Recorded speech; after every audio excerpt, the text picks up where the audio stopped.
Na jioni ya leo tutaenda kuangalia swala la utatuzi wa migogoro, kwa sababu migogoro ni sehemu ya maisha yetu.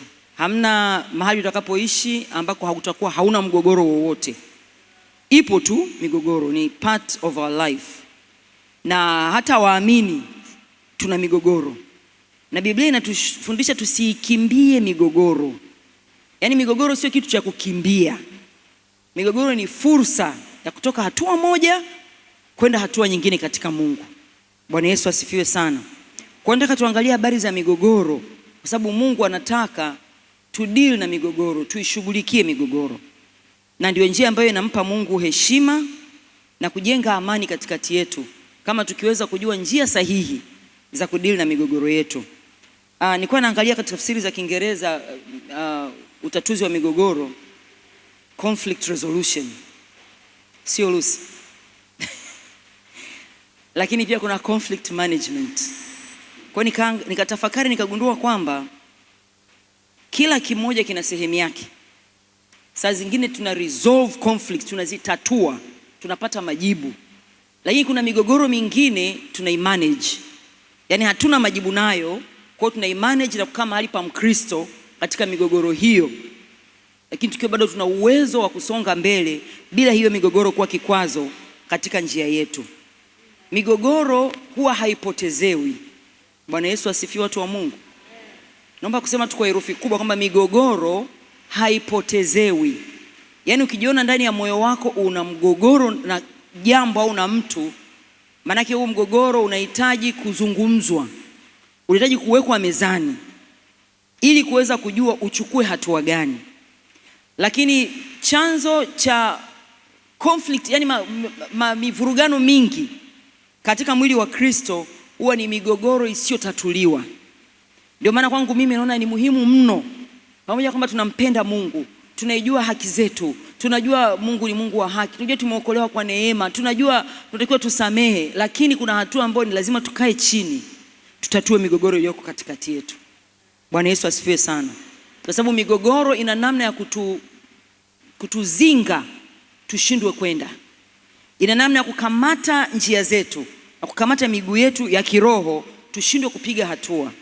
Kuna andiko ndani liko katika Wagalatia 5:15, sina uhakika kwa sababu sijalisoma, inayosema msipo najibu kutafuta Kiswahili inasema nini kwa usahihi. Mkiumana na kulana, angalieni msije mkaangamizana. Amina jamani, sio kama mkutana hilo andiko kwamba mkiumana na kulana angalieni msije mkaangamizana. Kwa maneno mengine ina maana kuna uwezekano wa kuangamizana kwa sababu ya migogoro. Na leo nataka tuangalie kadri Mungu atakavyotuongoza jinsi ya kudeal na migogoro ambayo tunakutana nayo siku kwa siku. Migogoro ni nini? Migogoro ni hali ya kutokuelewana, mivutano, misuguano baina ya watu wawili au zaidi au pande mbili tofauti zinazokinzana, na ambayo inahitaji kutatuliwa au kupatiwa majibu ili maisha yaweze kurejea katika hali ya kawaida au kuwa bora zaidi ya yalivyokuwa mwanzo. Migogoro ni misuguano, kutokuelewana, kukinzana, kufika mahali mimi na wewe hatukubaliani. Inaweza kuwa ni katika jambo dogo au jambo la kati au jambo kubwa. Lakini kila aina ya mgogoro unahitaji clarification, mambo yawekwe sawa ili maisha yaweze kuendelea. Hayo mambo ya kutatua yasipotokea, kuna uwezekano mkubwa wa kuanza kutengeneza mambo yasiyofaa katika mioyo.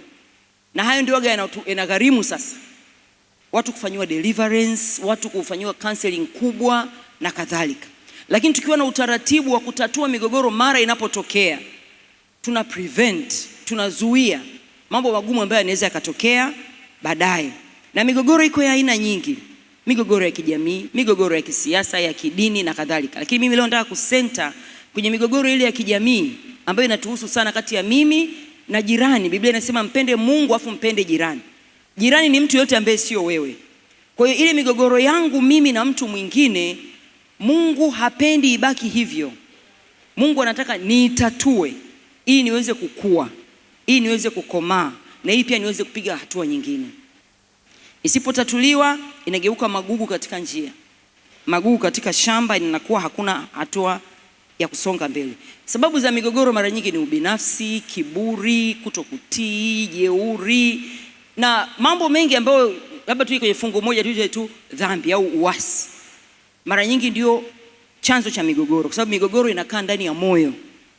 Migogoro inajitokeza nje baada ya kuwa imetokea ndani. Kwa kama tukiweza kudeal na migogoro kutokea ndani ya mioyo yetu, ina maana tayari tumeshaishinda migogoro. Amina jamani.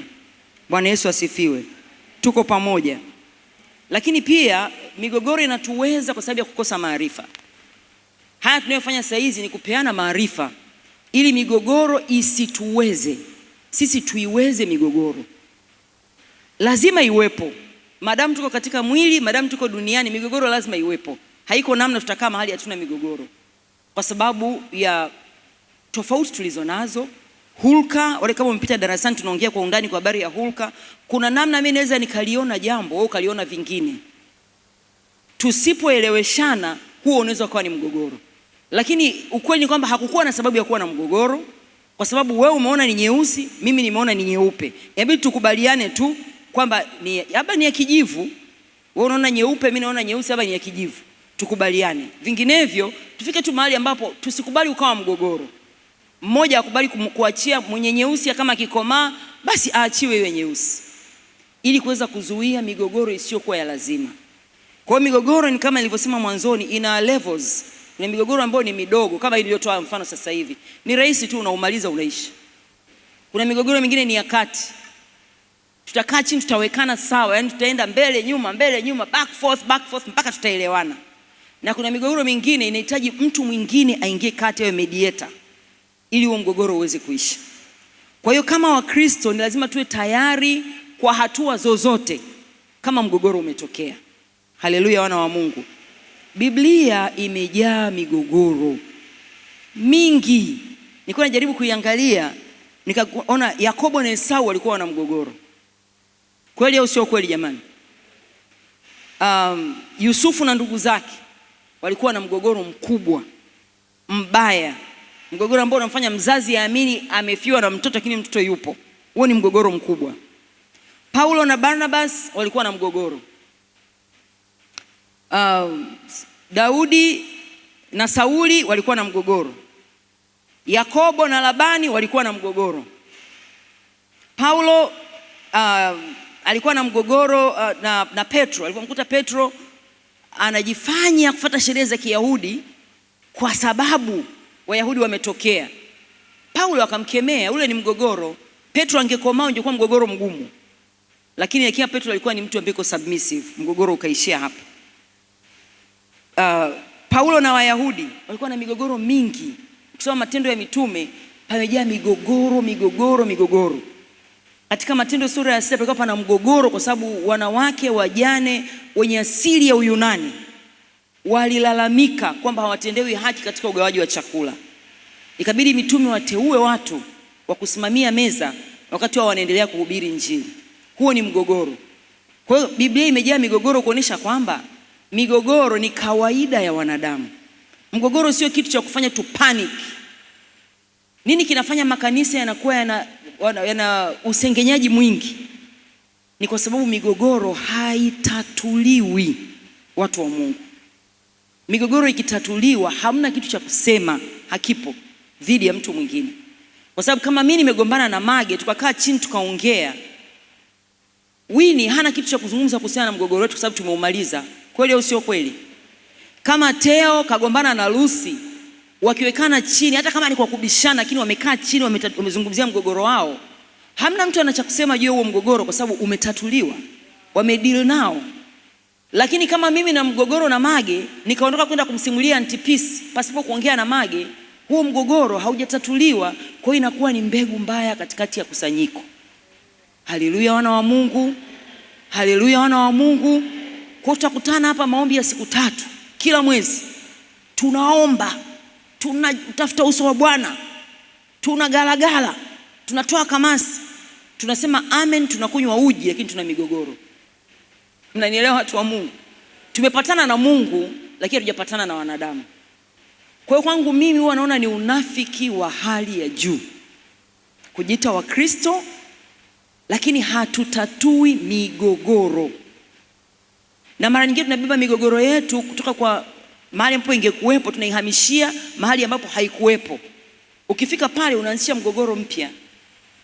Mimi akija Ade kwangu akaanza kunisimulia mambo mabaya ambayo Winnie kamfanyia, inategemea na mimi moyo wangu na Ade ukoje na kiwango cha hekima nilionayo. Naweza nikachukua yale yote aliyosema nisijue kwamba 80% sio kweli.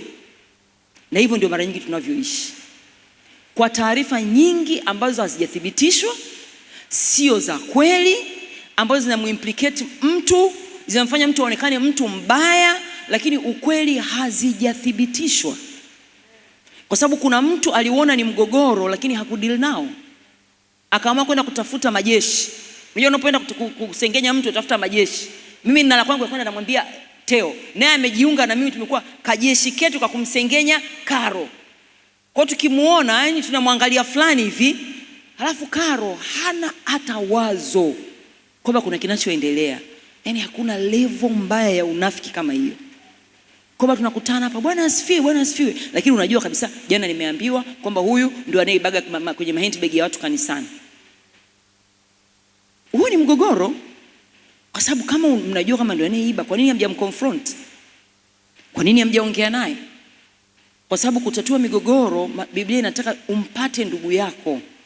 Migogoro ya watu wa Mungu sio beef, sio ushindani, sio kufukuzana.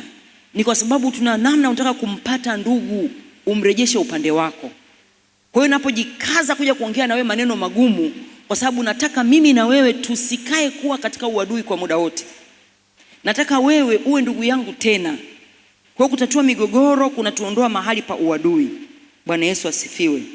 Kwa katika muktadha huo wa imani ya Kikristo, kwa maana ile iliyojengwa juu ya mafundisho ya neno la Mungu, utatuzi wa migogoro unalenga kurejesha mahusiano. Utatuzi wa migogoro unalenga kurejesha mahusiano au kunusuru mahusiano ambayo yako kwenye hatihati. Na kwa kufanya hivyo, maana tunadumisha amani. Amani inakosa ni amani ya kweli, sio ile amani ya kinafiki ambayo tunachekeana, tunanyosheana mikono, lakini kutokea ukweli ndani ya mioyo yetu hatuko sawa. Na tunapoweza kutatua mgogoro, tunampa Mungu heshima, tunampa Mungu utukufu, kwa sababu hilo ndio kusudio la mioyo yake, Mungu ya moyo wake. Akisema mpende jirani yako kama unavyojipenda, maana yale mambo ambayo usingependa kufanyiwa hautamfanyia mtu mwingine. Yale mambo ungependa kufanyiwa utamfanyia mtu mwingine. Bwana Yesu asifiwe. Kwa sababu kubwa ya kutatua migogoro ni kurejesha mahusiano. Unajua mtu anaweza akaamini kabisa tunaelewana, kumbe mahusiano yamevunjika ila moyoni hamna aliye share. Ndani ya moyo wangu sikupendi, sikukubali na nakuona wewe ni mtu mbaya. Lakini kwa sababu ya maneno ambayo nimeambiwa na mtu mwingine ambayo sijataka kuyathibitisha, sijatatua huo mgogoro, nimekaa nayo, nimekujudge na nimekuweka hapo. Lakini inawezekana hayo mambo hayakuhusu kabisa. Wala hauko hivyo, wala hujawahi kufanya hivyo, wala hujawahi kusema. Lakini ni neno ambalo limekuja kwa sababu mtu kasema. Biblia inasema kwenye Waebrania 12 mstari wa 14, tafuteni kwa bidii kuwa na amani na watu wote, na huo utakatifu ambao pasipo huo hakuna atakayemuona Mungu. Tafuteni kwa bidii kuwa na amani na watu wote. Ina maana kuwa na amani na watu sio jambo rahisi. Kweli au sio kweli? Mungu akisema tafuta kwa bidii, maana lazima uweke effort kuweza kuwa na amani na watu wote. Kuwa na amani na watu wote kwa tafsiri yangu sio kwamba wale watu wawe na amani na wewe. Huwezi kucontrol watu, huwezi kucontrol mioyo yao, huwezi kucontrol wanawaza nini, hujui wako katika level gani na Mungu. Lakini hii ni upande wako wewe. Yaani wewe ndio uhakikishe hauna kitu moyoni mwako dhidi ya mtu ambacho hujadili nacho. Haleluya. Tafuta kuwa na amani na watu. Kwa kitu kikubwa hapa ni kutafuta amani, na kitu kingine kama nilivyosema ni urejesho wa mahusiano. Kwenye Mathayo sura ya 5 mstari wa 23 na 24, Yesu anaongelea habari ya sadaka, kwamba unapokuwa unapeleka sadaka yako madhabahuni, kama una neno na mtu, Iache sadaka yako kwanza, nenda kapatane na huyo mtu. Sasa kama huyo mtu yuko Mbagala na huko Kawe, sijui itakuwaje. Kwa hiyo ni lazima tufike mahali ambapo tunatatua migogoro. Migogoro haitatuliki pasipo kuwa na mawasiliano. Kuna mtu mwingine ukipata mgogoro unaomba, unaingia tu kwenye kuomba, unafunga tatu kavu, unaomba, afu kitoka hapo unakuwa umemaliza. Sasa yule ambaye unamuombea au mwenye mgogoro naye hajui kama kuna mgogoro, unless mimi nasema kuna ku-dissolve, umemanage, umeona kwamba mgogoro hauwezi kunisumbua, nimeukatia juu kwa juu katika ulimwengu wa roho, nitampenda ndugu yangu na nitasonga mbele. Lakini kama ni kitu ambacho bado kiko moyoni mwako, lazima mkae chini mkizungumze. Bwana Yesu asifiwe. Lazima mkae chini mkizungumze. Migogoro yote ambayo inawekwa mezani haina uzito, haina makali, kwa sababu hata kama tutabishana, ulisema sikumaanisha, nilifanya nini, lakini angalau tumezungumza. Ukishazungumza umeiondoa kwenye nafasi ya kukuharibu, labda wewe mwenyewe uwe na moyo ambao hautaki kumtii Mungu. Lakini tukishazungumza mimi na wewe, tumemaliza hayo mambo. Kwa hiyo inafanya wepesi wa kutembea na Mungu, kwa sababu hakuna kikwazo kwenye njia yako. Na labda kwenye hulka kuna strength na weakness. Nasema labda ni strength yangu, kwa sababu mimi nikishalizungumza jambo sioni kama linatakiwa liwepo tena kwenye maisha yangu linafanya nini, kwa sababu huyu mtu ni ndugu na wajibu, yani kama Mkristo nina wajibu juu ya huyu mtu. Mungu anataka nimpende, anataka nimuombee, anataka tuwe hatuna kitu katikati yetu. Kwa hiyo lazima tutatue migogoro kwa namna hiyo.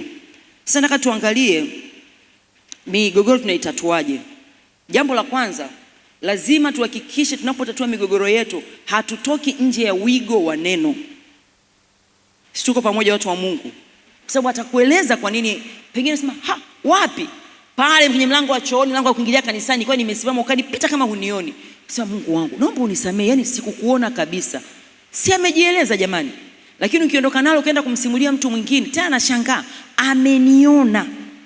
Halafu hujaongea naye kuthibitisha kama amekuona ukweli. Kwa hiyo ni kama kitu kidogo, lakini kisiposhughulikiwa kina uwezo kuleta uharibifu mkubwa. Biblia inasema chachu ndogo uharibu donge zima. Ni jambo dogo sana, lakini nenda kaongea na ndugu yako. Na jambo lingine ni jambo inaweza ikawa ni kubwa kuliko hilo, ila kumbe hujanisalimia ni jambo dogo. Kwa mtu mwingine ni kubwa, kwa kawaida ni jambo dogo. Lakini unaweza ukawa una neno, umesikia mtu amekusema neno gumu, kasema kwa mtu mwingine, na ukaambiwa ndio ameniambia ni Marieta kaniambia kwamba wewe kumbe ndio uliyefanya 1, 2, 3. Umempa huyu mtu fursa ya kudili na hilo jambo. Umempa fursa ya kujieleza. Umempa fursa ya kuliweka hilo jambo mezani mlitatue. Unanielewa ndugu zangu? Lakini usipomwambia, maana kuna uwezekano wa kwamba wewe unaamini kitu ambacho hakikuwahi kutokea wala mtu hajawahi kuwaza, lakini ndani ya moyo wako umembeba. Kwa sababu tunatembea na mizigo hewa. Unabeba watu 2, 3 unatembea nao moyoni umewabeba, lakini watu hawahusiki na chochote ulichowabebea. Hilo bebeo uliowabebea hawalijui wala hajai kuliona. Ila ukileta mezani utapata maelezo. Ndio Yesu anasema ndugu yako akikukosea, kaeni nyie wawili kwanza muongee. It's a private business, ni ya watu wawili. Anasema lakini kama akikataa, ndipo unapoweza sasa kumuita mtu wa pili kama shahidi. Mimi nimekaa na fulani nikaongea naye kuhusu hili jambo, kwa sababu hili jambo mimi linanikera. Na mkishindwa kuelewana akawa mkorofi kwenye hilo jambo, nasema ndipo sasa ulihusishe kanisa. Na kulihusisha kanisa maana yake nini? Sio ndio uje madhabahuni utangaze, au uende nimwambie wewe Biblia imeniambia niambie kanisa, ninamwambia Teo, unamwambia Anita, namwambia sio nani, Biblia imeniambia nimwambie niambie kanisa. Mungu sio Mungu wa machafuko, kuna utaratibu, kuna viongozi. Nenda kwa kiongozi umueleze kwa mimi nataka kupatana na huyu ndugu yangu, lakini kila ninapomsemesha kwenye hili jambo naona kama hanielewi, anakuwa mkali, mkorofi, mjeuri. Kumbuka lengo la kutatua migogoro ni kumpata ndugu, kuleta amani, sio beef lenye kutaka nani kombe. Kwamba yeye nikaenda kwa mama apostol nikamwambia akaitwa. Hii sio beef. Kwa sababu ukishaingia kwenye hiyo level tayari kwenye level ya Mungu umetoka uko nje ya wigo, wewe unapigana vita ya kimataifa. Lakini lengo ni kwamba tunataka tutengeneze na watu ili kila mmoja awe na amani moyoni na tuishi kwa usalama na ufalme wa Mungu usonge. Ufalme wa Mungu unazuiwa sana na migogoro. Kwa sababu mtu anapangwa kwenye kamati, haji. Kwa sababu Teo yupo, siji. Mimi siwezi kukaa naye meza moja. Unapewa kazi au maelekezo, leo fulani nafanya mtaomba, mimi siendi, siwezi mimi kuelewana na Winnie, yani siwezi, nikimwona sijui namuonaje yani. Yani amenikuletea kitu alinifanyia na yeye hana hata taarifa kama kitu alikifanya hicho kitu. Kwa hiyo kukaa chini na kuzungumza ni absolutely necessary. Yani ni muhimu mno kukaa chini na kuzungumza. Na inakupa picha pia ya jinsi ya kudili na mambo. Kuna migogoro mingine kama nilivyosema mwanzo tunaitatua, mingine tunaimanage. Haleluya watu wa Mungu. Kumanage ni kama watu ambao mmeolewa, una wakwe. Ukiambiwa wakwe zako yani wanakuchukia, na wewe mwenyewe una sense yani shemeji hamuelewani with hata ukifanya nini, yani unajua tu yani if you know you know, yani unajua kama hapa pana issue. Sasa huwezi kusema kwamba utautatua huo mgogoro. Haleluya wana wa Mungu, kwa sababu ukoo ni kitu kikubwa, lakini una uwezo wa kumanage kwa kutaka kujua Mungu ananitaka nifanye nini katika hii hali. Mungu ananitaka nifanye nini? Ukijua kile ambacho Mungu anakutaka ufanye, ukakifanya, Mungu atatatua huo mgogoro. Lakini wewe umeumanage, ina maana haukuumizi moyo, haukulemei, hao watu hujawaweka moyoni, na una uwezo wa kuendelea kuwahudumia na kuwatendea mema japokuwa wao wako kinyume na wewe. Umemanage your conflict. Haleluya jamani. Kwa sababu huwezi kumkalisha mama mko ukasema sasa mama mko tukae hapa tuongee. Maki naona kiasi kama unaninunia. It doesn't work. Si ndio jamani. Kuna mahali hekima inabidi itumike. Biblia inasema kwenye Wakolosai 3:16, neno la Mungu nalikae kwa wingi ndani yenu katika hekima yote. Sio kama tu likae liyopo. Neno la Mungu limesema fyatu unalirusha. Kuna mahali inakuja katika hekima yote, ni linataka nifanye nini katika majira gani, katika situation ipi. Yani wazungu wasema sio one size fits all, kwamba kila hii ina apply hapa, ina apply na hapa, ina apply, tutatengeneza migogoro mingine. Lazima iwepo hekima ya kujua maagizo ya neno la Mungu katika situation hii yananitaka nifanye nini. Situation nyingine maagizo yale yale yatakutaka udili nao tofauti. Kwa hiyo ndio maana ni muhimu sana kumjua Mungu. Ni muhimu sana kuyajua maneno ya Mungu ili uweze kuwa na uwezo wa kudili na migogoro kwa hekima. Haleluya wana wa Mungu. Kwa hiyo ni lazima tutafute kanuni za Biblia za kutatua migogoro. Kwa hiyo migogoro ni lazima ishughulikiwe kibinafsi kwanza. Migogoro mingi inaishaga huko huko. Wala watu hawatajua kama mligombana au mlipishana au mlikosana, kwa sababu mlikutana, mkazungumza, mkayamaliza. Yakaisha, mmesogea mbele. Bwana Yesu asifiwe.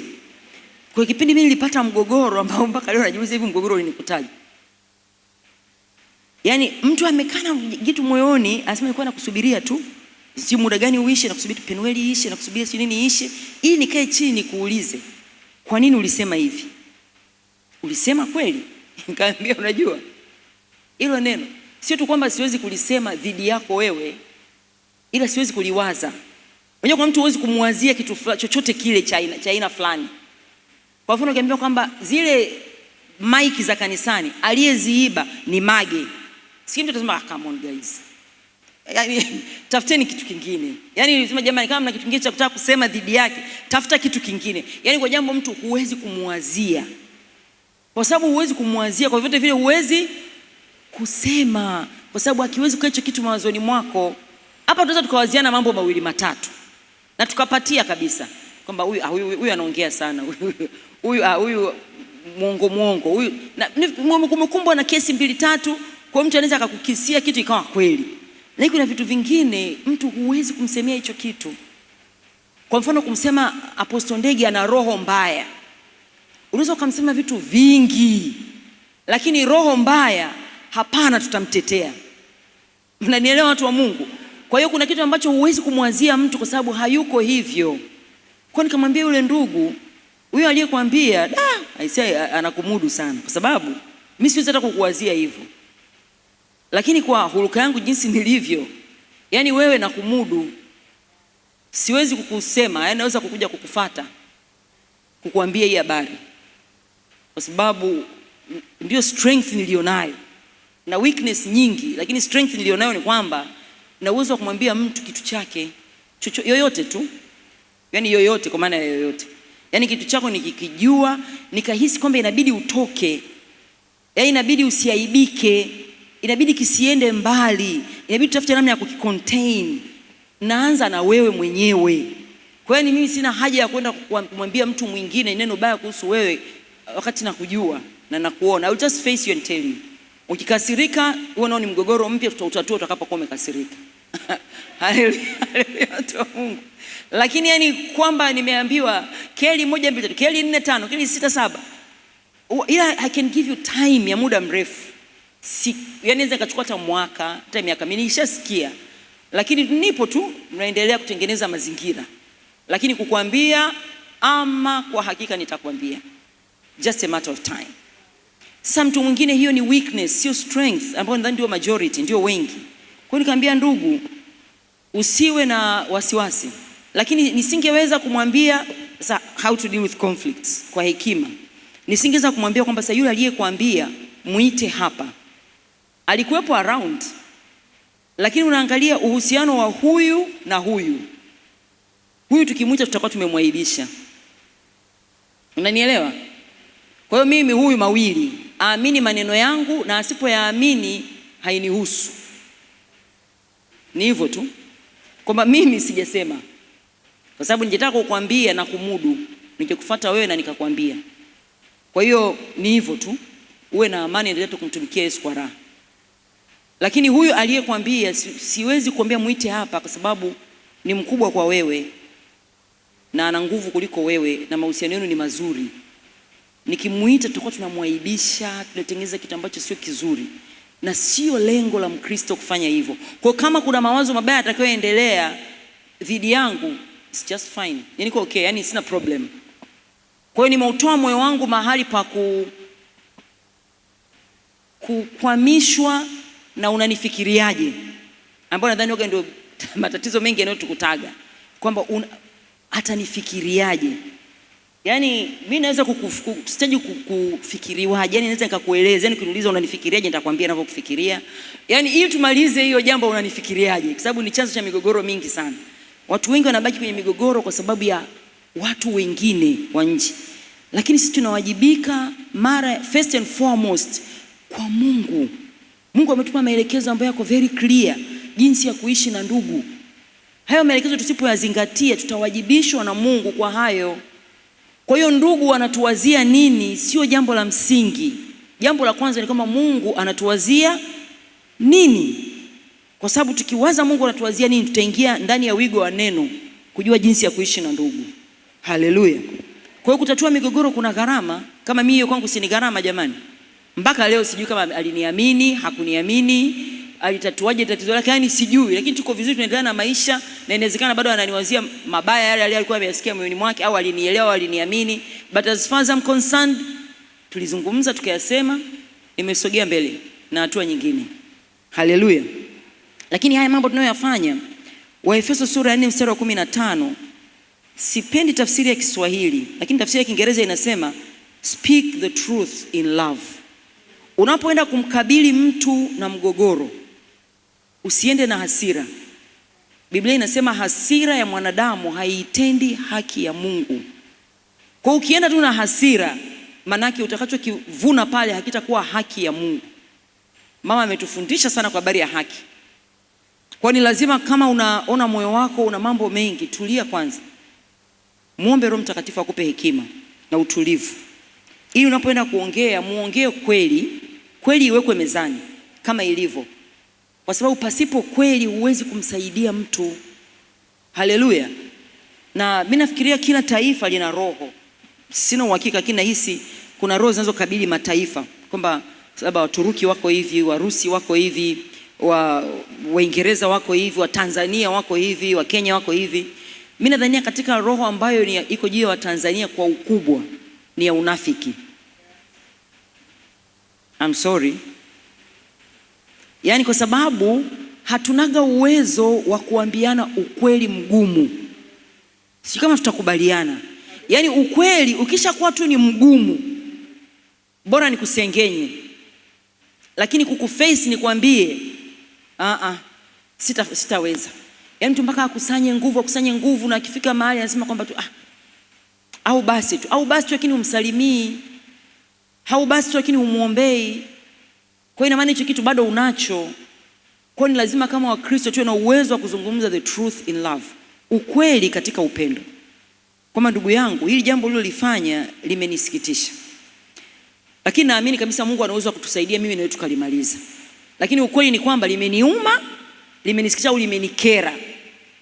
Yaani kweli limenikera sana. Sijaelewa kwa nini umeniwazia hivyo, lakini naamini katika haya mazungumzo na majadiliano tuna uwezo wa kulirekebisha hili jambo tukalimaliza. Lakini umezungumza ukweli. Mimi nilifundishwa miaka mingi sana wakati tunafanya hizi kabla sijaolewa tunafanya premarital counseling. Nilifundishwa kwamba mtu akikwambia naomba unisamee, usiseme, ambayo sasa ndio kawaida yetu wa Tanzania, hamna neno. Kwa sababu hilo neno lipo. Ndio maana tunahitaji unisamee, si ndio jamani? Mtasema naomba unisamee, mwambie kwamba nimekusamee. Ile pronunciation ya hilo neno inaleta uhuru kwa mtu mwingine aliyeomba msamaha.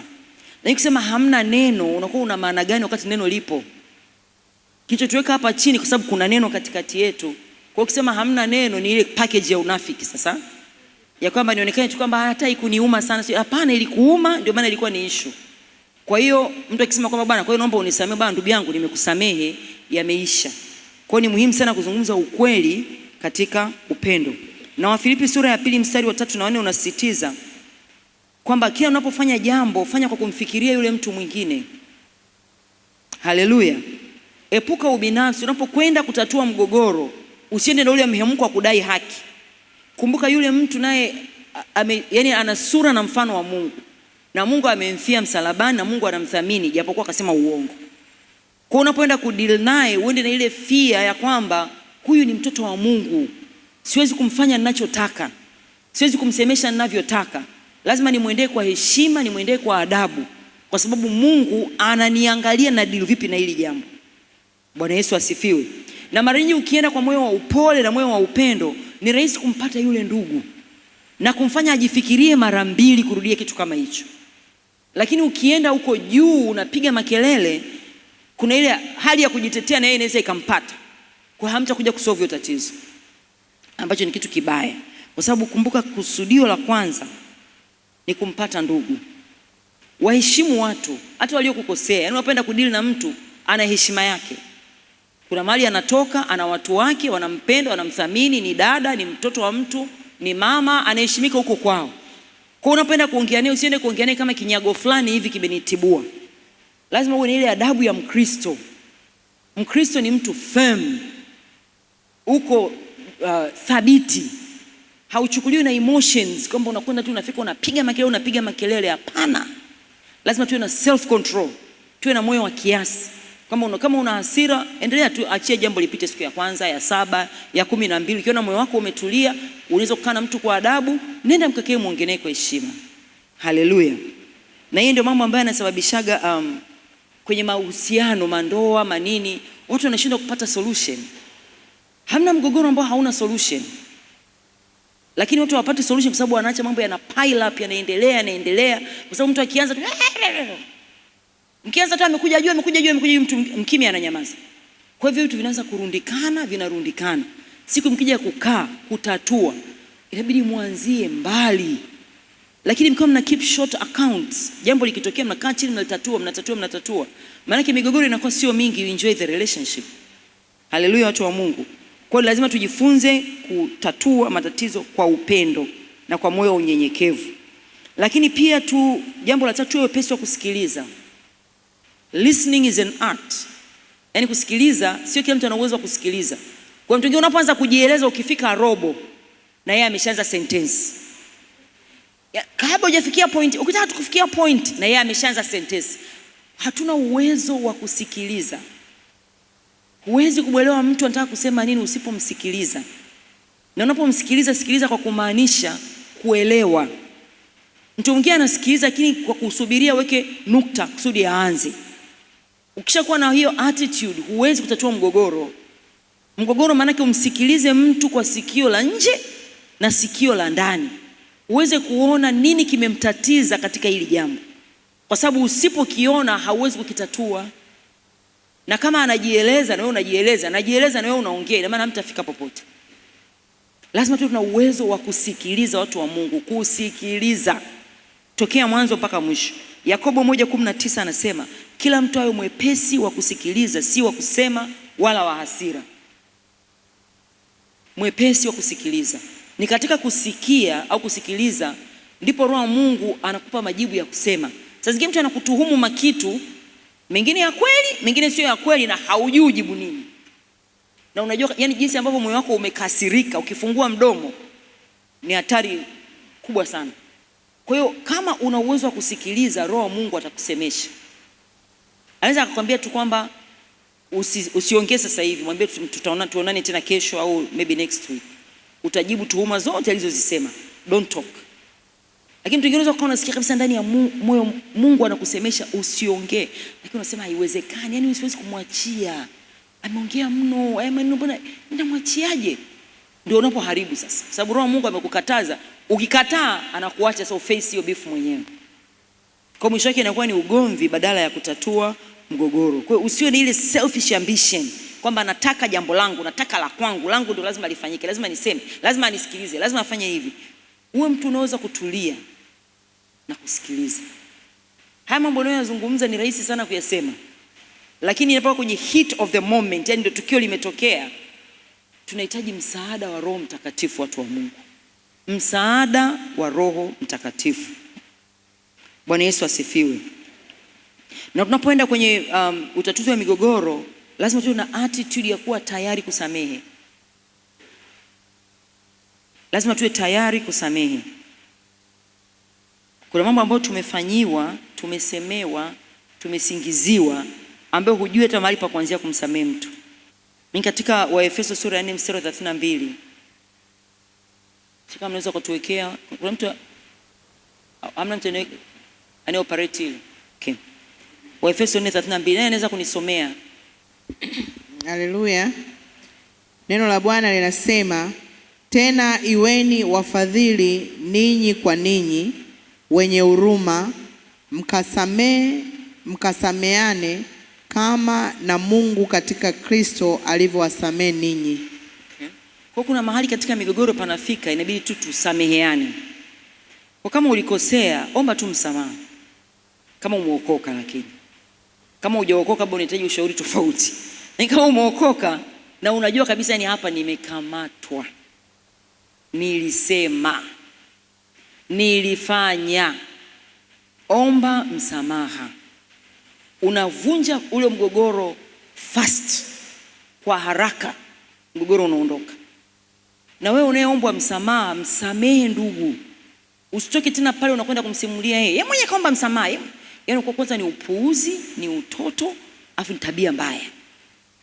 Kwani ni lazima tu mkikaa na mtu mkamaliza hayo mambo yameishia hapo. Uondoke uwe na amani na uweze kuendelea kumtumikia Mungu kwa moyo mweupe. Haleluya, wana wa Mungu. Moyo wa msamaha katika migogoro, ni lazima tusameheane. Na jambo lingine ni kutafuta amani.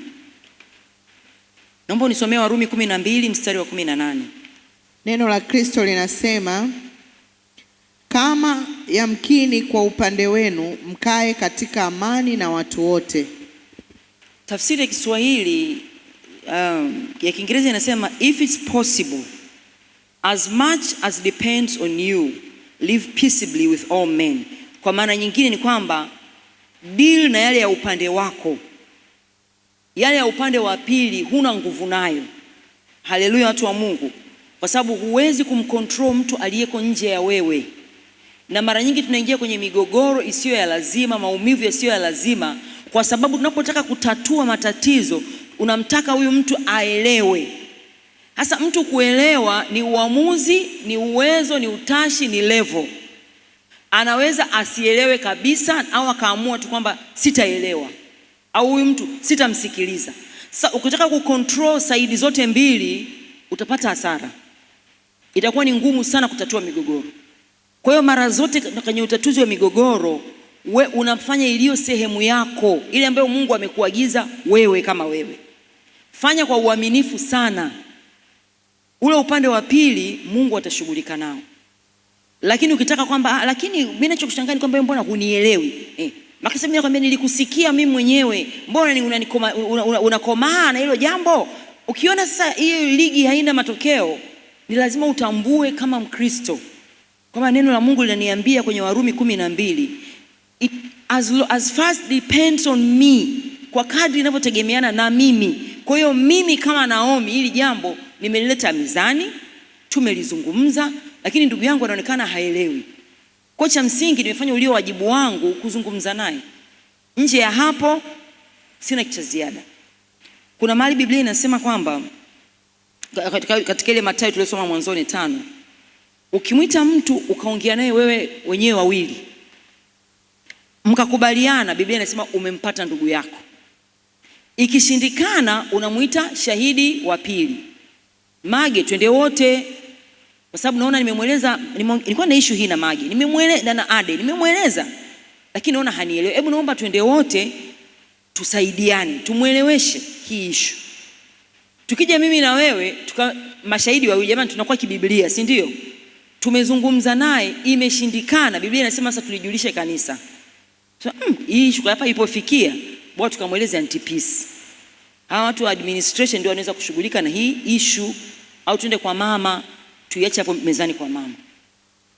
Ikifika hapo na kwa mama nako imeshindikana, Biblia ina neno fulani gumu. Inasema unamtreat kama nani? Asiyeamini. Haleluya, watu wa Mungu. Kuna mahali panafika mko wote kanisani, na kuna watu wengine tumeshafika level ya kutreat each other kama watu wasio amini. Sasa mtu asiyeamini huwa tunamtreat vipi? Leo ni another subject. Kwa sababu mara nyingi nasema kwamba mimi simsalimii tena, ninamtreat kama asiyeamini. Watu wasioamini tunaoneshaga upendo wa ziada. Kweli au sio kweli? Kwa sababu kuna namna tunataka tuwawin kwenye ufalme. Kwamba huyu mtu yale yanayoendelea moyoni mwake kwa kweli ameonyesha ana struggle kiroho. Kwa hiyo ni lazima nimpende sana, niwe karibu naye sana, nimuombee sana kama asiyeamini, ili yamkini moyo wake uweze kuwa sensitive kwa sauti ya Roho Mtakatifu. Haleluya. Lakini kuna ile kitu tunafanyaga, unamkata alafu unasema namfanya kama asiyeamini. Lakini tuna ndugu zetu kwa wasioamini tunawapenda tu, wazazi hawajaamini tunawapenda, marafiki zetu wengine hawajaamini tunawapenda, hatuna hata ugomvi nao. Kwa hiyo asiyeamini, maana yake mtu asiyeamini, wewe kama uliyeamini unapaswa kumtendeaje? Haleluya. Kwa part kubwa ni kumbeba, kwamba inaelekea huyu kiroho bado ana kasafari. Kwa hiyo mimi inabidi niwe nguzo yake, hata kama siona naye mara kwa mara, niwe namuombea, kwa sababu kwa namna hii ya mwendo ina maana kuna mahali atafika atakuwa stuck. Na mimi kama Mkristo niliyeokoka ninawajibika kwa maisha yake kama ndugu. Haleluya, wana wa Mungu. Kwa hiyo kanuni za Mungu zinatuondoaga kwenye ujinga mwingi, labda niseme hivyo.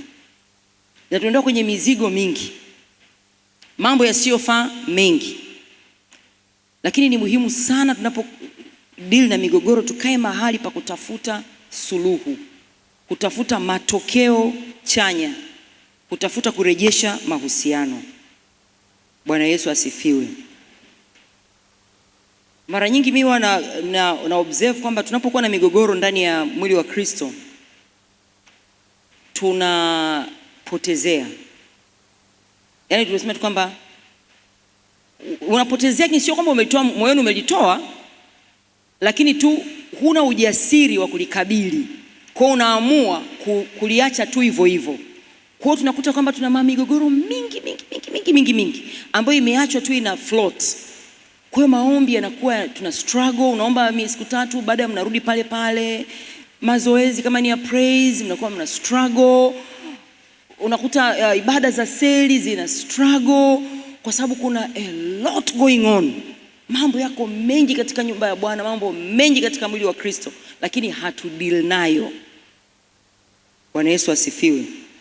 Nasema watu kabla hawajaenda kuoana inabidi wa deal na deliverance, wapatane na watu wengine, kwa sababu ya mambo ukiingia nayo ndio unakwenda kuya impact kwa watoto, kwa watu ambao wako around you, tabia ya kuto kutatua migogoro.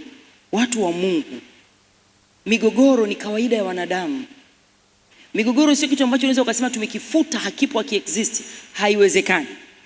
Migogoro ni sehemu yetu ya maisha ya kila siku.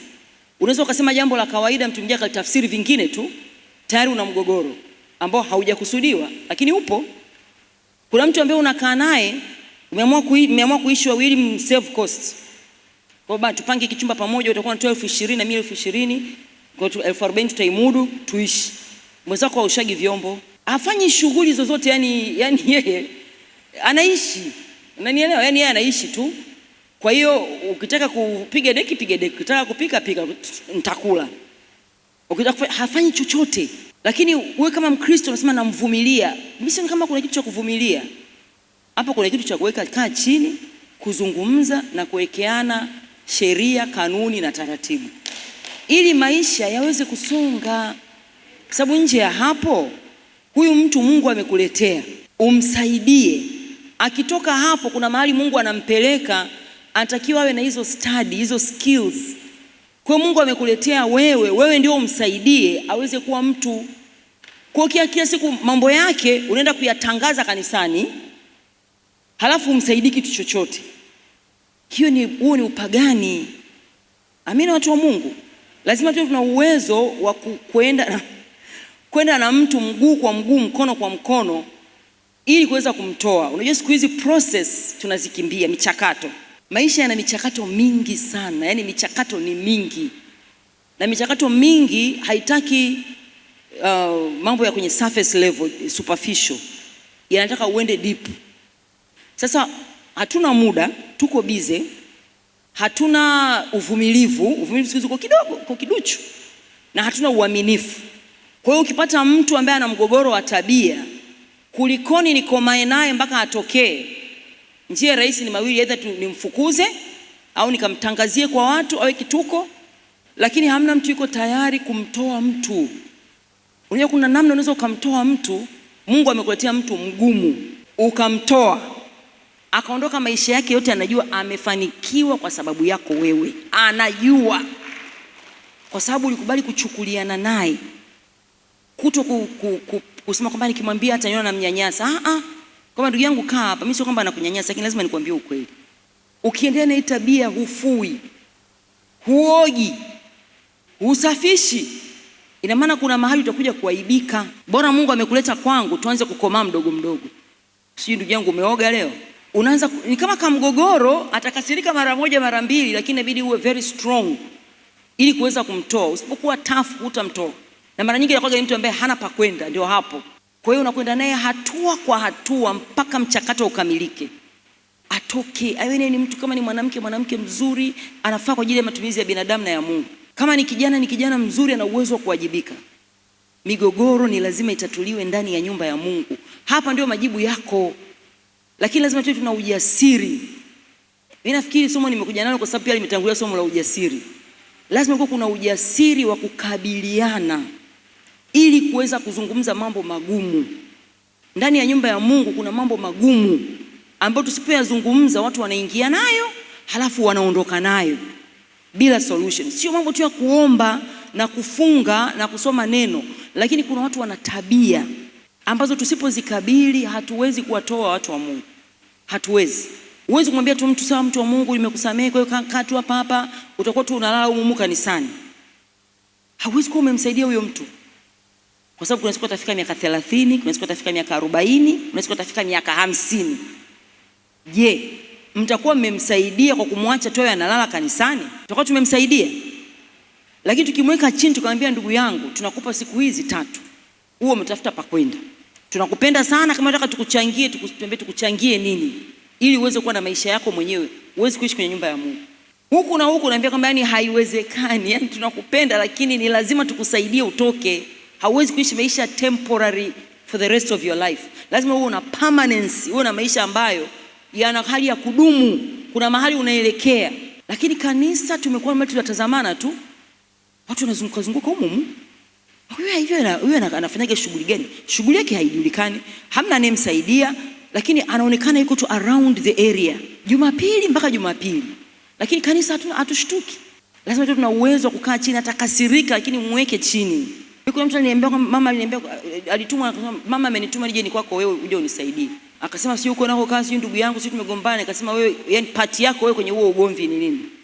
Ili tujue kwanza kama umegombana na ndugu, wewe umecause nini? What is your part? Kama ni wewe uliyelianzisha, tukusaidie uende ukatengeneze, ili usigombane na huyo ndugu upate pa kulala. Kama sio wewe uliyelianzisha, tujue unataka tukusaidie nini. Yani lazima iweko namna ya kudili na matatizo, kwenda nayo kwenye root, ili kupunguza migogoro isiyo ya lazima. Haleluya, watu wa Mungu. Tusihurumiane wakati tuna create problems. Lazima tuwe tough, tuna face issues. Mimi napenda watu ambao wanakabiliana na mambo magumu, kwa sababu dunia haina mambo mepesi. Mambo mengi tunayokutana nayo duniani ni magumu sana. Tusipozoeshwa, imani inazoeshwa, yani kama mazoezi. Biblia inasema work out your salvation. Unajua ku work out ni kama kwenda gym. Kwa hiyo wokovu unafanyiwa kazi. Kufanyiwa kazi pamoja na kutatua migogoro, hasa ile migumu, kwa kuweza kumface Mkristo mwenzako na kumwambia naomba unisamee ndugu yangu. Naweza tukaongea hili jambo, kwa sababu nimesikia umesema 1 2 3 kuhusu mimi. Hilo jambo limeniumiza moyo. Nikiendelea kukaa kimya sitakuwa Mkristo mzuri. Nimeona nikufuate ndugu yangu, tulizungumze hili jambo, tulimalize, ili tuweze kuwa na hatua katika Bwana. Je, ni kweli ulisema? Kwa nini ulisema? Umelipata wapi? Unakwenda kung'oa mzizi ili uwe huru, uweze kuendelea kumpenda ndugu pasipokuwa na tashwishi moyoni, lakini uweze kuwa pia umemsaidia. Yani nasema conflict resolution ni kitu ambacho tunaweza tukakiongea mwezi mzima, kwa sababu matukio ya wanadamu ni mengi. Mimi nimetrain watoto wangu kwenye namna ngumu, mambo magumu.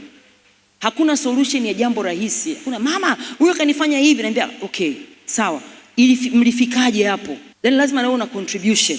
Mimi kwa sababu wewe ndio mtoto wangu, mimi naweza nikadili na ile wewe uliochangia wewe, ili tuzuie mgogoro usio katokea mahali pengine. Yule kwa sababu sijuani naye, Mungu amsaidie, lakini nataka kujua tu part yako wewe, ulifanya nini kucontribute kwenye huu mgogoro.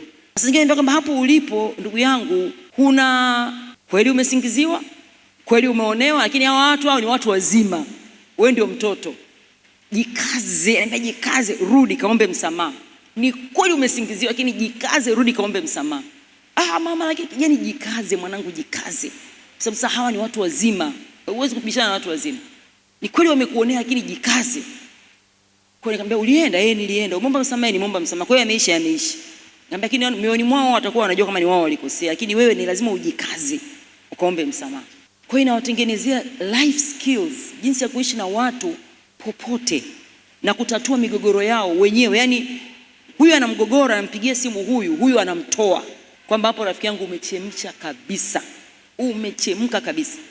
Kwa hiyo nimewazoesha kwamba saa zingine kama mama hatakiwi kujua, utasikia discussion tu. I told you, nilikwambia, umezoea kuona papara, una sauti fulani. Kwa hiyo utasikia kesho kutwa unasikia na huyu naye anaelezwa kwamba sikiliza, yani ukufikiria kabisa rafiki yangu, yani hapo umeboa. Rudi, fanya moja. Kwa wanatatua matatizo among themselves wenyewe, kwa sababu skills nimewapa. Yani hakuna kuja kulia kwangu ukatoka na jibu jepesi, basi baba. You have to make men. Yani kama wanaume, lazima wanaume ambao wanaweza kwenda kazini akakasirishwa na asigombane kabisa. Yani kabisa, akaja kusemea nyumbani. Yani akawa na self control. Hutamjibu bosi vibaya hata siku moja. Hutamjibu wanko mkubwa vibaya. Hutamjibu watu wazima, lazima kuishi. Hata kama wamekosea, hutawajibu vibaya. Ukisimamishwa na traffic, hata kama unamwona ni mdogo kwa kufungua kioo, mwambie afande, habari za leo, unaendeleaje na kazi? Ndio uanze kumsikiliza. Usifungue kwamba na traffic sio, hakuna kuja na attitude, kwa sababu unatengeneza migogoro isiyokuwa ya lazima. Lazima ujifunze jinsi ya kuzuia migogoro kabla haijatokea, na ikitokea kuikabili mapema. Na ile ambayo imeshakaa muda mrefu, uwe na moyo wa kumface mtu katika mambo magumu na kudeal na hiyo migogoro. Watu wa Mungu, kanisa litakuwa mahali pazuri sana, kwa sababu utakuwa una uhakika hata jambo langu kama nimekosea, mtu ataniambia. Kwa watu wanaishi hapa, hamna mtu anayemwambia kitu chochote. Kila mtu anamkwepa. Naye anemfuata, huyu mimi siwezi kumwambia. Mimi huyu siwezi kumwambia. Auntie Peace, siwezi kumwambia. Kwanza ni mtu mzima. Lakini kuna namna ambavyo unakuwa hatumtendei haki. Unanielewa? Kama mimi nafanya jambo langu ambalo naboa, lakini mimi silioni. Msiponiambia nitajuaje? Nitajirekebishaje? Kwa maana badala ya kukaa hapa ndo nyumbani kwangu, kama mngeniambia mkanisaidia hapa, nisingeenda kuibikia nje. Kwa sababu ndugu wako hapo ameshaniambia. Lakini mara nyingi tunaachana hapa. Ukisikia limempata huko nje unasema tena yule. Mimi nilikuwa najua hatafika popote. Ina maana wewe ni mtu muovu. Kama ulikuwa unajua kwa nini hukumsaidia? Conflict resolution, conflict management. Lazima tutatue migogoro. Naomba nimalizie kwa kusema kwamba migogoro ina faida kwa sababu kila tunapoishughulikia Mungu anaifungua mioyo yetu. Mgogoro unapokuja una expose aina ya moyo ulionao. Ndio utagundua kwamba una machuki, una mahasira, una bitterness kwa sababu kuna mgogoro umejitokeza. Kwa moyo wako unapofunguliwa, kama una Roho Mtakatifu, hata wewe unajua kwamba ni hapa naweza nikaua anytime. Kwa hiyo Mungu alikuwa anataka uone kwamba una uwezo wa kuua. Ilikuwa ndio lengo la huo mgogoro. Kusudi uanze kudeal na hiyo attitude, deal na hicho kitu moyoni mwako, uwe Mkristo. Amina watu wa Mungu. Kwa migogoro inakuja kuexpose mioyo, kukufanya ujione what you're capable of. Unaweza ukamtukana mtu, unaweza ukamlaani, unaweza ukamchana ndani ya moyo wako. Kwa hiyo Mungu anakuletea mgogoro kusudi uone mambo ambayo unaweza kuyafanya. Na ukiyaona ndio kurudisha kwamba Mungu nisaidie. Yaani kweli nilikuwa na uwezo wa kumpiga. Yaani nilivyomtukana moyoni, nilivyomlaani, hayo Mungu anakutaka uyaone kwa sababu usingeyaona pasipo mgogoro. Kwa migogoro inakuja kuexpose our hearts. Yaani kama kitu ambacho palikuwa pana giza, afu Mungu anawasha taa ghafla, uweze kuona makorokocho yanayokaa ndani ya moyo wako ili uweze kuyashughulikia, ili uweze kwenda katika ngazi inayofuata. Haleluya jamani. Kwa migogoro sio kitu kibaya. Ni kibaya kama kinatatuliwa vibaya. Na hekima ni kutulia na kumruhusu sasa Mungu akusaidie katika yale ambayo umeyaona kutokana na mgogoro uliouona. Mtu mwingine ni moyo wako unaumia sana mpaka unaweza ukamkosea Mungu. Kwa hiyo Mungu akikuruhusu upate fursa ya kuona moyo wako, jua kama Mungu anataka sasa uanze kushughulikia hilo eneo. Kama tukienda kwenye kambi wakati wa life transformation, kama unakaa wewe na Mungu, Mungu anaanza kusema na wewe kwa habari ya mambo yako na moyo wako ili wewe mwenyewe uyashughulikie. Yakikuzidi ndio mtendakazi anakuja. Lakini Mungu anataka kwanza encounter na wewe mwenyewe, yani wewe ukutane na wewe. Naomi akutane na Naomi katika uhalisia wa ndani. Ili hata mwenyewe uanze hauja kufika mahali ukasema sikujua nikikasirika kumbe naweza nikaua. Nikikasirika kumbe naweza nikafanya kitu kibaya. Kwa sababu Mungu ameruhusu ujione ili uweze kutoka katika hilo eneo, uweze kupona. Haleluya. Mambo ya kuzingatia kabla hujaingia kwenye utatuzi wa migogoro. Tambua kwamba Roho Mtakatifu yuko tayari kutusaidia. Hiyo ni very important. Kwa sababu mambo mengi tunayokabiliana nayo hatuna namna ya kutoka Mungu asipotusaidia. Hatuna namna ya kutatua migogoro Mungu asipotusaidia. Kwa hiyo tambua kwamba Roho Mtakatifu yuko tayari kutusaidia.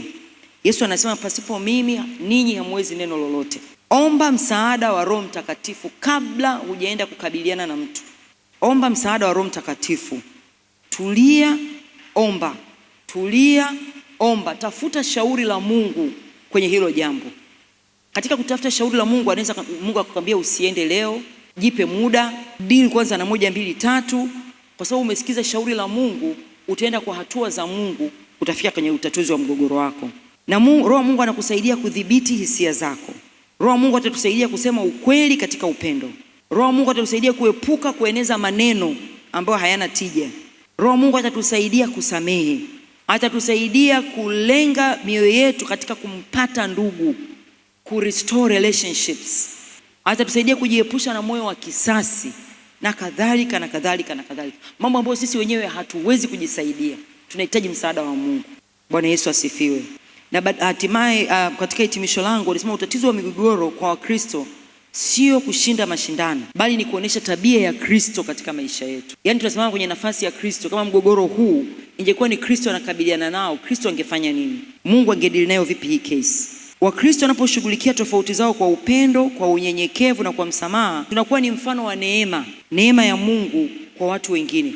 Kwa hiyo ina maana hata kama ni huko mtaani, jinsi ambavyo utachukuliana na mambo ambayo umefanyiwa, utasamehe, utaachilia, utaongea kwa upendo, kwa upole, tayari ni uinjilisti. Kama hujaambia watu habari za Yesu, Yesu anakupenda, anakutoa mizigo, watu wanaona jinsi unavyo deal na watu siku kwa siku, pale mtaani, pale kazini, pale shuleni. Unaona inawapa watu wepesi wa kuielewa nuru, wepesi wa kumwelewa Kristo, kwa sababu unakuwa Kristo kwa wale watu.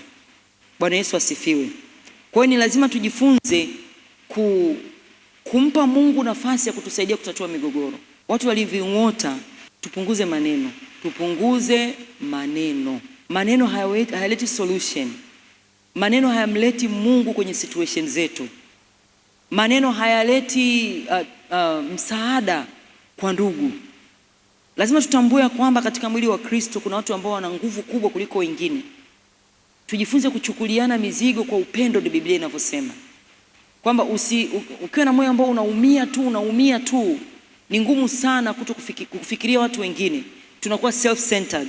Kwamba ameniumiza mimi, amenisema mimi, amenifanya hivi mimi. Lakini swali ni kwamba inawezekana huyu mtu naye ana struggle na matatizo yake mengi tu. Ana maishu ambayo anahitaji msaada. Kwa hiyo wewe uliyeumizwa au uliyetoa hayo maneno, kama hali pa balance. Ukristo ni kukua. Ukristo ni kujua kuchukuliana na mambo ambayo mengine usingeyaweza kama ungekuwa miaka labda 10 au 5 nyuma. Lakini hapo ulipofika, Mungu amekuamini, una uwezo wa kuhandle mambo magumu bila kumuingiza mtu mwingine, bila kumvuruga mtu mwingine, bila kumrarua mtu mwingine. Na ukifika katika hiyo level utagundua kwamba hauishi kwa ajili ya watu, unaishi kwa ajili ya Mungu. Na wale watu wana benefit, wanapata faida kutokana na wewe unavyoishi kwa ajili ya Mungu. Hau entertain unnecessary issues. Migogoro isiyokuwa ya lazima inatutoa katika kifungo, kifungo cha Uafrika pia. Mambo yetu ya mila na desturi yanatufunga kwenye mambo mengi sana. Bila kujua tumeokoka, lakini kuna mambo ambayo tunayafuatilia, yanatufuatilia na tunaona kama yana haki ya kutunyima raha au kutuletea migogoro. Mimi binafsi napenda sana uhuru. Napenda freedom. Napenda tu nimpendeze Mungu, niwapende watu, na wale wenye mapenzi mema wakinielewa watanipenda. Na kama wana migogoro wataileta, tutaitatua. Kama nimewakosea nitaomba msamaha. Kama sijawakosea nitaweza hapo ndugu yangu kusema ukweli. Yaani aliyekwambia amekudanganya, Mungu akusaidie, una choice ya kuamini au kutokuamini. Kwa sababu sina control ya moyo wako wala kichwa chako wala akili. Lakini ukweli mimi ni mtu mwema, nakupenda na wala sina beef na wewe. Ili tupe mahali pa kuishi ya maisha ya wokovu kwa kuenjoy. Unajua maisha ya wokovu usipo ya enjoy unakuwa umepoteza mahali pakubwa. Madhoruba yapo, matatizo yapo, mashida yapo, lakini tusikubali kuwekwa chini. Na nazungumza randomly, yani kwangu basi sio somo, ni kama mazungumzo. Yani na pick vitu ambavyo unaona kwa vinatutesa katika maisha ya kila siku, ambapo we can do away, yani tunaweza kuachana navyo na tukafurahia tu maisha. Na ukao una maisha ya raha kabisa pasipo kujali vitu vidogo vidogo, migogoro midogo midogo. Mimi nimeshapata misiba ya kutosha. Huwa na wewe ya msiba iko na migogoro ambayo haina kichwa wala hata hujui umetokea wapi. Hayo ndio mambo ya Kiafrika nilikuwa nazungumza. Acha katokea tu shangazi ajulikane alikotoka.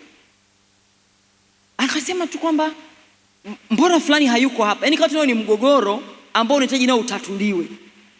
Kwa hiyo ukiwa ni mtu ambaye unaendekeza vitu vidogo vidogo, utajikuta haujai kuja kuwa na raha maishani. Kisa unaishi kupendeza watu. Unatembea kwa sababu watu wamesema, unarudi kwa sababu watu wamesema. Lazima ujiset free kwa wewe kumuishi Mungu, kumpenda Mungu na kuwa na nia njema at all times. Kwa hiyo ukikosea, hata mwenyewe unajua kwamba ni makosa ya kibinadamu, sikukusudia kufanya hivyo. Lakini ukiwa unaishi kwa kufuata mapenzi ya wanadamu, wanadamu ni wengi. Shangazi anataka ukae hapa. Mjomba anataka ukae pale nje kwenye kikao. Kaka anataka uende ukaandae sijui nini na nini. Sasa utampendeza nani? Kisha siku unaamua tu kwamba hivi kwangu mimi kitu cha muhimu kufanya hapa sasa ni kitu gani? Alafu unakifanya tu. Alafu hamna matatizo, yani ni sawa. Yani usikae mahali pa kutengeneza unnecessary migogoro isiyokuwa ya lazima. Usiwatengenezee watu migogoro na wala wewe mwenyewe usikubali kukaa mahali pa kukandamizwa na migogoro ambayo sio ya lazima. Watu wanitoga mashangazi. Mashangazi wakati tunaonewa sana. Sababu kila mahali kuna shangazi anaonekana mbaya. Shangazi kasema, shangazi akafanya nini? Sasa zingine naambia tu jamani, kiroho safi mpuuzieni shangazi. Yaani mpelekeni chai, mpelekeni chakula, hakikisha niko comfortable, afu mumpuuzie tu kama analeta mgogoro. Yaani you just ignore it. Mnahakikisha tu yamekaa vizuri kwa raha, kila mahitaji yake yametimizwa, halafu maneno yake ambayo hayana maana yanapuuziwa. Kwa sababu mkientertain mkakaa kikao, mtakaa vikao vingi, kwa mnampuuzia tu. Mimi niko very good kwenye ile eneo kusaidia watu kupuuzia migogoro. Yaani migogoro ni kama mabaluni, unafanya mabaluni Kwa hiyo kila saa likipulizwa unaitoboa tu kimya kimya, afu linakuwa tu halina nguvu ya kuleta mgogoro. Unaambia tu kwamba huu sio mgogoro. Hapa tuna mambo makubwa. Hapa tunaomba tumefiwa, tuna msiba. Mtu anazungumza habari ya blanketi. Mpelekeni matatu. Mpelekeni na chakula na maji ya chai. Mfunikeni, mwekeni maji ya kuoga, yani hakikisheni uko comfortable. Hii tudili na mambo ya muhimu. Tusidili na vitu ambavyo ni unnecessary. Kila mtu anapika shangazi anang'ang'ania blanket, mpelekeni blanketi quietly. Mwacheni awe na raha, awe na utulivu. Afu akiongea zaidi hapo tunaambia shangazi, tutaongea baadaye. Afu urudi hiyo baadaye. Ili tupate muda naye wa kupumzika. Kwa hiyo ukisema una entertain mambo ya Kiafrika utakufa kabla ya siku zako. Tatua migogoro ishi. Mila zetu ni mila ngumu. Kila kabila lina mila ngumu. Kwa hiyo ukisema unaziishi kama umeokoka utasumbuka. Kwa Wanyakyusa lazima tulale chini. Unaumwa mgongo, kwa nini ulale chini? Je, marehemu atafufuka ukilala chini? Kwa hiyo lazima tufike mahali uaccept hali halisi. Kwamba hii ndio hali halisi, naumwa mgongo sitalala chini, nitalala kitandani. Hali ukijua kabisa kikao kitakaa, mjomba ataongea, shangazi ataongea, mkiongea, unakuwa tu Mkristo mzuri, unasema ni kweli jamani. Lakini si ulishalala. Shughuli ishaisha. Usientertain migogoro, unaona hamanalo, unakwenda mtoto binamu unasema yani mjomba ananisema kwa sababu hivi unajua kama mimi naumwaga mgongo. Unajua haimuhusu mtu yoyote yule, wewe ni Mkristo. Hilo jambo limalize tu kimya kimya, yani halina discussion. Ukishalala kitandani, hujaongea na mtu na yameisha. Watu wame move on, baada ya siku wamerudi makwao. Unafika mahali tunakwambia kwamba huyu hawana huzuni. Mbona una huzuni? Unajua mimi ndio niliyeko hapa nyumbani, mimi ndio nimeuguza, mimi ndio nimehangaika. Sasa huzuni is not for sure. Kwa hiyo ni lazima uondokane na migogoro ambayo sio ya lazima popote utakapokuwa. Iwe furaha, iwe sherehe, iwe msiba, iwe nini. Do the right thing. Achana na mambo mengine. Ili moyo wako uwe preserved. Moyo wako akae Yesu na mambo ya Yesu yanayogusa watu wengine. Haleluya, wana wa Mungu. Naamini kabisa Mungu atakuwa amekupa kitu kinachokuhusu ili uishi maisha ya raha. Maisha ambayo hayana mizigo unnecessary. Haleluya, wana wa Mungu. Naomba tusimame tumshukuru Mungu. Yalikuwa ni mazungumzo ya kuturudisha kwenye equilibrium. Kama una mgogoro na mtu nimekumbuka mara ya mwisho nilipofundisha conflict resolution, nikasema nasema sasa hivi, kama una mgogoro na mtu, hii ndio fursa. Kwa sababu kinachotufanya tubaki na migogoro ni kukosa maarifa, si ndio jamani? Sasa umesikia, haya ndio maarifa. Nenda kakae na mtu, tatua mgogoro. Usiingie na huo mgogoro wiki ijayo. Tatua mgogoro, kama ni kwa simu, kama ni kwa SMS, kama ni kwa kuzungumza, ili uwe na moyo ulio huru, uenjoy maisha. Last time nilisema haya maneno yanasema sasa hivi, sikujua kama na mimi na mgogoro, mtu ana mgogoro. It was very funny. Kwa hiyo kama una mgogoro na mimi anytime, yani anytime, njoo tuongee, tutatua mgogoro, tutaendelea na maisha. Kitu cha muhimu ambacho mimi nataka ni kwamba Wakristo tuwe tuna uwezo wa kupendana. Yaani tuwe tuna uwezo wa kuchukuliana, tuwe tuna uwezo wa kubebeana mizigo. Tuwe tuna uwezo wa kubariki, yani to bless each other pasipo kuhukumiana, kwa sababu yale ambayo yanatupasa kuhukumiana tumeshayatatua. Haleluya, wana wa Mungu. Katika dakika hizi 2 mwambie Mungu, nisaidie. Kama kuna migogoro ambayo imeshikilia maisha yangu, nisiondoke nayo. Leo iwe ndio siku ya kwenda kutatua hiyo migogoro, ili niweze kuishi maisha yangu kwa furaha. Haleluya. Twende mbele za Bwana. Roho Mtakatifu, tunakushukuru kwa sababu wewe ndio chanzo cha utatuzi wa migogoro iliyoko katika maisha yetu. Maisha yetu Bwana, kama wanadamu tumeangalia maeneo mbalimbali. Maeneo mengine ni ya kanisani, maeneo mengine ni ya kwenye familia, maeneo mengine ni ya kwenye ndoa, na katika maeneo mengine mengi ambayo migogoro hutokea na kutushika shati tusiende mbele na kutuzuia tusiwe na hatua. Lakini leo tunasimama Bwana katika jina la Yesu, jina lenye mamlaka, jina lenye nguvu, jina lenye uweza, na kutamka katika jina hilo ya kwamba hatutatawaliwa na migogoro, lakini sisi tutasimama juu ya migogoro. Migogoro itakuwa chini ya nyayo zetu, kwa sababu kila mgogoro ambao adui atauibua tutautatua kwa moyo safi, katika moyo usiojaa hukumu wala uchungu wala hasira, kwa sababu umetupa neema ya kuwa na self control, kuweza kusimama kama watu wa Mungu, watu ambao tunatembea na Mungu katika mioyo yetu, watu ambao hatuna shauri letu isipokuwa lile ambalo neno lako limeliweka wazi katika maisha yetu. Tupe moyo wa kuchukuliana na watu, tupe moyo wa kuweza kukubali kukaa chini, hata tukitoka tukawekwa chini tukubali kukaa chini,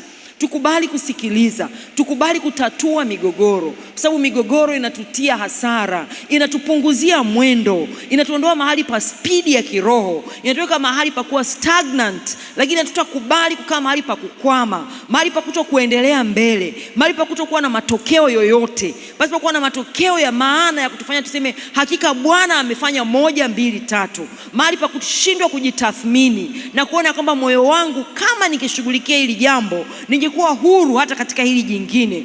Baba, tupe neema ya kutokuoneana wivu, kusemeana maneno mabaya, kurudishana nyuma, lakini tuwe na moyo wa kusaidiana hata katika yale magumu ambayo tunayapitia na katika yale mabaya tunayoyakosea. Wacha tukapate kuwa msaidizi mmoja kwa mtu mwingine, kwa sababu umetupa neema. Bwana, neno lako linatuamuru tuchukuliane mizigo, hivyo tuitimize sheria ya Kristo. Mungu, tusaidie kama kanisa, tukae mahali pa kusaidiana. Baba, pasipo wewe ni kweli hatuwezi neno lolote, lakini Baba ulitupa maisha ya wokovu, tuweze kuishi kwa amani, kwa utulivu, kwa furaha. Tuwe na maisha ambayo Bwana ni baraka, ambayo yana radiate joy, yanaleta furaha, yanaleta nuru kwa watu wengine, kwamba watu wakituona wanakuwa wamekuona wewe, kwa sababu tumeamua kuishi maisha kureflect katika maisha yetu ya kila siku. Mungu, tunahitaji msaada, hatuwezi kwenda kwa wepesi usipotusaidia, kwa sababu Bwana tuna sinful nature ndani yetu ambayo inapambana na roho iliyoko ndani yetu. Baba, tunanyenyekea kwa sababu tunajua ni kweli pasipo wewe sisi hatuwezi neno lolote. Leo tuna submit mbele yako ya kwamba Bwana utusaidie, tunakuhitaji mno kuliko ni akili yetu inavyoweza kufikiria. Baba, yoyote ambaye anajiona hana hatia, yamkini ana hatia kuliko yule ambaye anaonekana ana hatia. Tusaidie kuwa wanyenyekevu, kwenda kutathmini mioyo yetu na kuweza kutatua yale tunayokabiliana nayo. Tusaidie kuwa raha kwa mwingine, tusiwe mzigo, Bwana, katika jina la Yesu Kristo. Baba, tunakualika katikati yetu. Amen. Amen. Mungu awabariki.